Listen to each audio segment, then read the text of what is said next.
English language conventions, verb tense, irregular past tense. ACT Foundations, question 85. Me Medicine, Antidote Your Ignorance. ACT English Foundation, verb tense, question 85.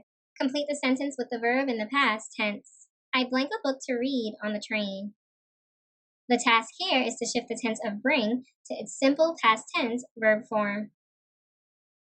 Here's what I need you to understand.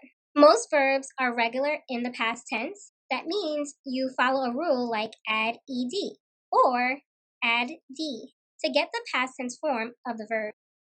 Some verbs are irregular in the past tense.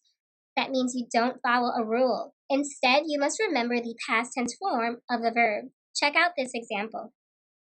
Jacob lost his keys. Lost is the irregular past tense form of the verb lose. This is a correct shift, and the overall sentence is formatted correctly.